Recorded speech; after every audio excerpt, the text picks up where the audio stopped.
just play. You'll figure it out. All right, Josh, want to read the first one? Absolutely. Okay. AJ, would you rather listen to show tunes for 24 hours straight or listen to sea shanties for 24 hours straight? Man, that is tough. Tough because you don't like them or because you love them both so much you can't decide?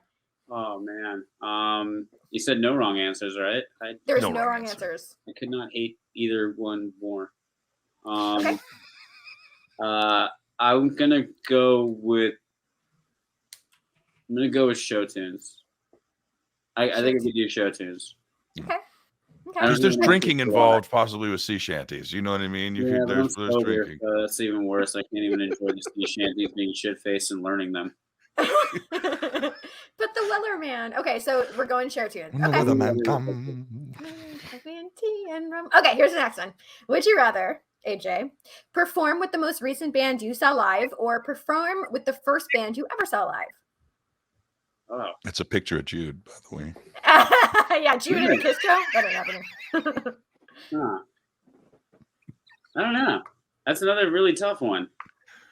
These aren't easy. These are hard. I don't think we could perform with Green Day, so I'll probably have to go with the last band that we saw live.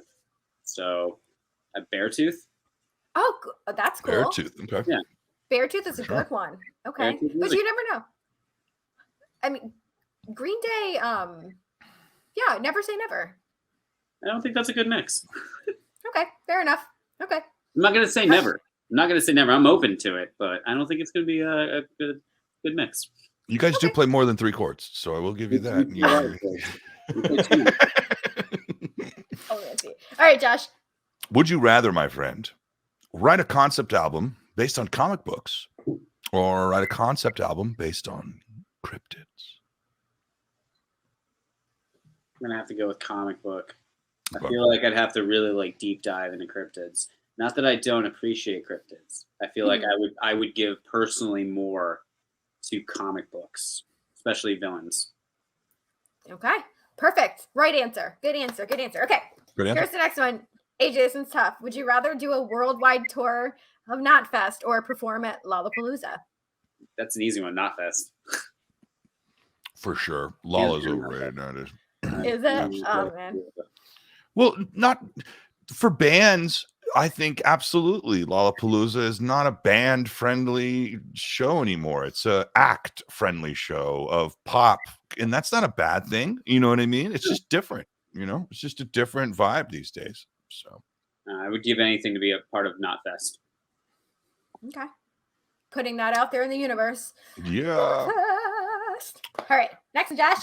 Moving right along. Would you rather, my friend, be part of the DC universe or be part of the Universal Monsters universe? Invisible Man or Superman? Which one? We said DC because we at least got that right with Mr. J. So we got the DC right. I'm gonna have fuck, man. I'm just gonna have to go with DC just because I would love to be a Green Lantern. Okay. I have a Green Lantern ring tattooed on my finger. You sure Sick. do. Okay. No, I would absolutely have to go with that. Mm-hmm. Okay, good answer. All right, here's the next one. Would you rather join a horror-themed barbershop quartet or have your songs turned into children's lullabies? Forever? With the lullaby? Maybe just one album. Yeah, just temporarily.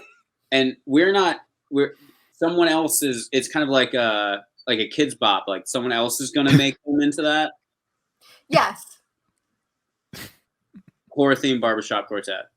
Love it. Okay. I would have to go with that because then at least I can learn how to do better harmonies. Oh, okay. Chopping off his head. I have to say though, ever since I heard the Slipknot lullaby album, it's a trip. Have you heard it, AJ? I don't know why you would have. I'm gonna listen to that on the way to practice. Okay, sure, 100%. It's probably gonna make me want to change my answer. No, it's pretty remarkable. But All right, next one. Next one. Would you rather go back in time and give Elvis a haircut, or go back in time and give Prince a haircut? If he'd let you touch the hair, right? I wouldn't want to touch Prince's hair because it's too majestic. But Elvis, I'll cut that shit right off. I'm actually a barber, so that's an easy question. But I'm gonna go with the king because it would have been awesome to cut all of his hair off. I would have given him a skin fade. Oh, fair enough. I heard he's actually born a blonde.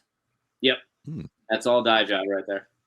I need to see AJ to touch this up. This shit's a mess right now. If you're ever in town, I will happily do that. You know I'll stop by. You know it.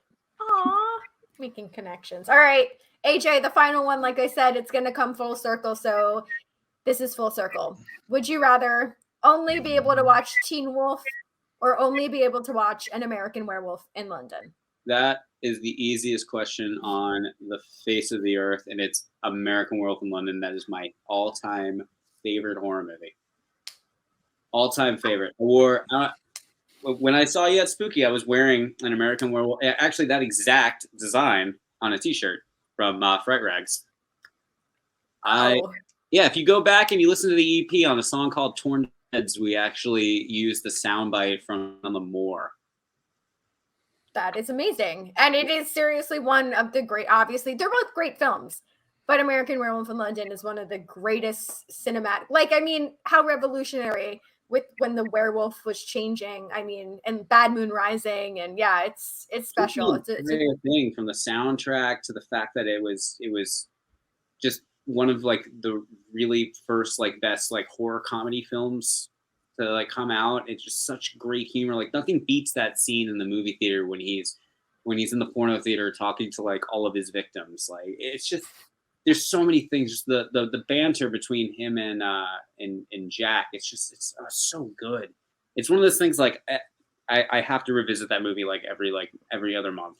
Like I've been watching it my entire life. It was actually the first horror movie I ever saw as a child. I remember I used to like gravitate toward horror movies at the video store. My father and mother would never let me rent those. My grandma always wanted to, but my dad one day sat me down. I was like maybe 4, maybe 5, and he said, "You want to see a real horror movie?" And I'm like, "Yeah, I guess, yeah." And so we lived in New Jersey, and we had like a fully furnished basement. And so he put me down in the basement. He popped in the VHS, and he made me sit by myself and watch American Werewolf in London. And rather be terrified from it, I fell in love with it. And I've been chasing werewolves ever since. There you go. Actually, to bring it all back to Spooky once again, that was one of the panels I got to host last year, maybe, with David Naughton. Or no, that was in April. David Naughton was there. So that was just so freaking cool. That was so cool. I just saw his episode of Seinfeld the other day. Oh, yes. That was something I also watched in preparation. Did you ask him about his musical career? Mm-hmm. Yeah, because he was the Pepper, right? He was the Dr. Pepper guy. And yeah. What can't David Naughton do? I don't know. But yeah, he's pretty phenomenal. So